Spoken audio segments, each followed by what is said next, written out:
caros, aqui depois de São Paulo 0, Fluminense 2 no Morumbi. Mais uma vez eu aqui na arquibancada com chuva, sentindo o cheiro do povo e o Tirone no sofá dele.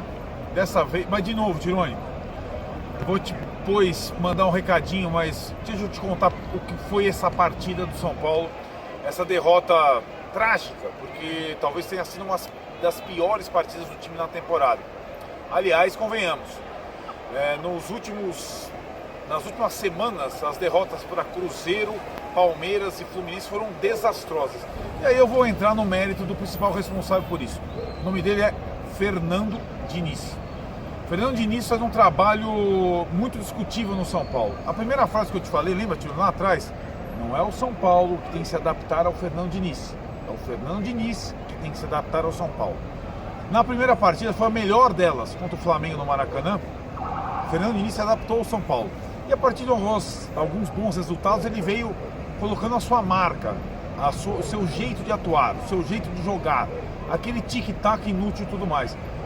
Até o primeiro gol hoje, do Fluminense, no Morumbi, o São Paulo jogava de uma forma completamente pouco agressiva, pouco assim, incômoda ao Fluminense. Eu posso chamar, com todo respeito, de uma masturbação sem happy end.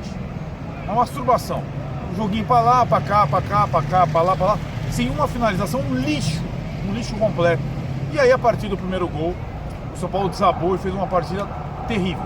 Aí, antes de entrar no mérito da partida, as escolhas do Diniz para a escalação foram, assim, injustificáveis. O time e os destaques da partida contra o Chapecoense não estiveram aqui em campo. A escalação do Pablo é injustificável. A escalação do Lisieiro é injustificável. A escalação do Daniel Alves, lateral direito, é injustificável. Tudo muito ruim antes da bola começar. E aí, quando a bola começou a rolar, a gente viu a masturbação inútil. Aí, os detalhes que provocaram a derrota. O principal responsável pela derrota tem nome também. Não é Fernando Diniz, chama-se Daniel Alves.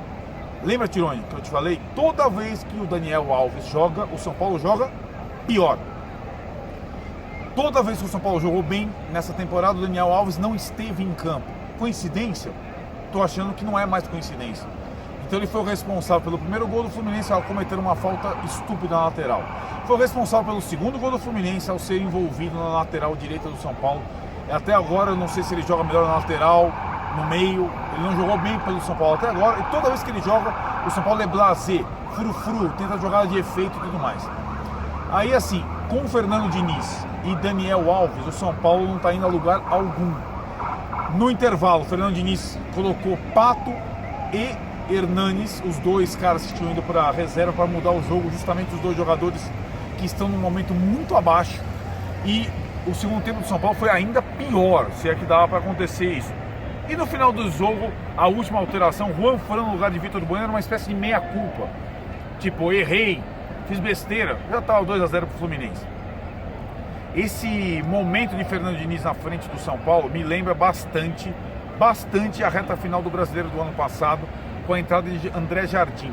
A cúpula do São Paulo tem a cúpula brilhante da diretoria do São Paulo, que tem uma volúpia pelo jogo bonito. Um time que está na fila há 10 anos inventou André Jardim e inventou o Fernando Diniz.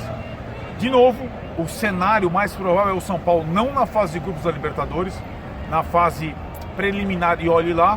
E assim como o Jardim lá atrás, Fernando Diniz corre o risco de, passando por esse final de ano e jogando a pré-Libertadores e não se classificando, ter a sua cabeça cortada já no início da próxima temporada. O jogo e o estilo de Fernando Diniz não combinam com o momento atual do São Paulo. O torcedor do São Paulo aqui da arquibancada, aqui do Morumbi, ele não quer o joguinho do Daniel Alves, do Fernando Diniz, do Pato, nem do Hernanes, nem do Pablo. Ele quer jogo de entrega, jogo de volúpia, jogo de inconformismo. Esse time do São Paulo, do Fernando Diniz, é o mais blasé dos últimos tempos. Lembra muito do Jardim. E eu acho que com essa configuração, faltando 7 partidas para finalizar o campeonato, o São Paulo tem pouca chance de ir para a fase de grupos da Libertadores. Agora, Tirone, para passar a bola para você, por favor, você ainda acredita em Fernando Diniz? Me diz. Você ainda acredita no Fernando Diniz? Me diz. Fala aí, pessoal. Fala aí, Arnaldo. Eu sabia que você ia fazer essa pergunta para mim, a pergunta óbvia, porque eu devo responder realmente se eu ainda acredito no Diniz. Você tá aí no Morumbi, eu assisti o jogo aqui de novo do sofá da minha casa. Hoje é difícil até ter visões diferentes do que foi a partida, né? Porque foi um negócio tão tenebroso, foi uma derrota tão ridícula do São Paulo que não tem muito o que dizer. E é engraçado, né? Porque claro que a gente vai dar méritos pro Fluminense que venceu uma partida que precisava vencer.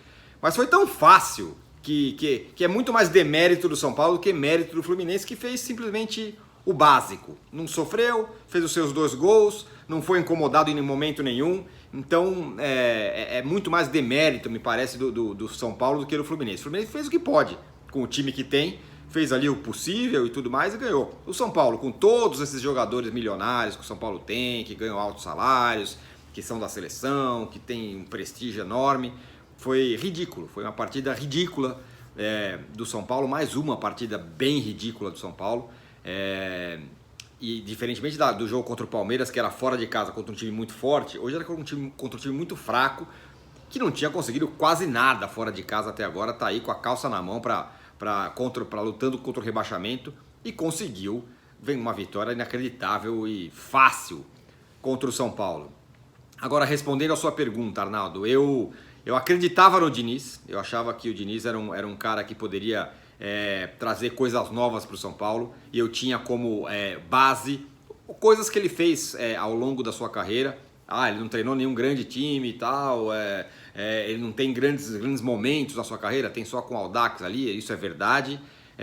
Tem alguns fracassos importantes, como no Atlético Paranaense.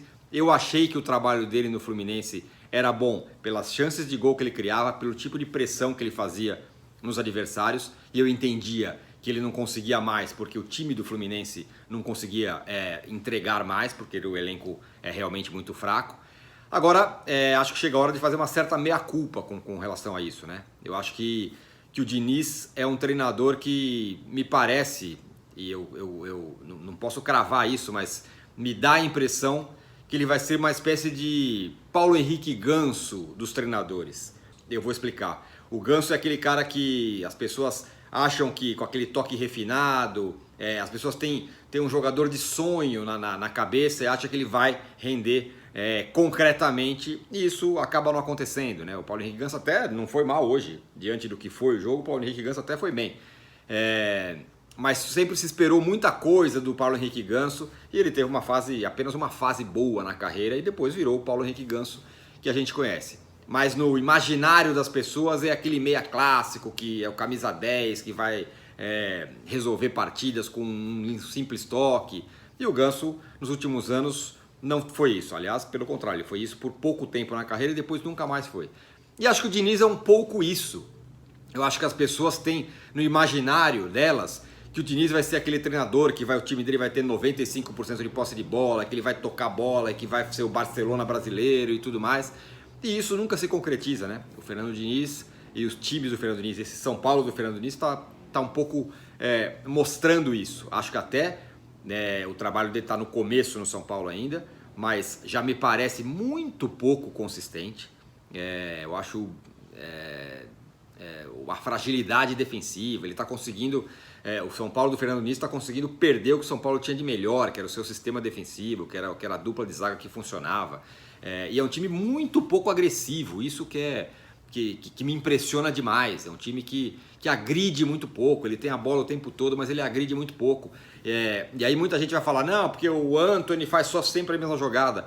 Hoje talvez o Antony para mim seja o menos culpado, porque ele simplesmente não tinha um lateral que passasse pelo lado para ele poder passar a bola. Então ele cortava para o meio como ele sempre faz o tempo todo. Isso para dar só um exemplo da fragilidade tática do São Paulo, inclusive hoje. Então acho que é hora de eu fazer uma meia-culpa aqui. Aquele Diniz que eu esperava que pudesse trazer ao São Paulo coisas importantes, até agora não trouxe.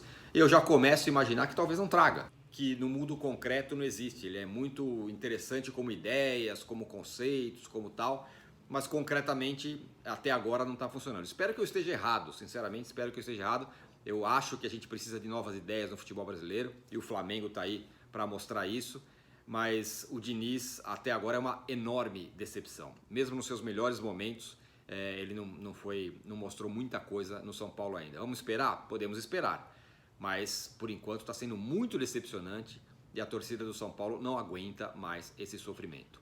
Valeu, assine o canal, estaremos ao vivo ou sem ser ao vivo, mandando vídeos a qualquer momento ao longo da semana, amanhã, depois, fim de semana. Fim de semana tem rodada de novo, o Flamengo mantém a sua liderança no Campeonato Brasileiro a duras penas, vencendo o Botafogo. E a qualquer momento nós estamos de volta com mais debate, com mais conversa para vocês. Valeu, até mais, assine o canal. Valeu!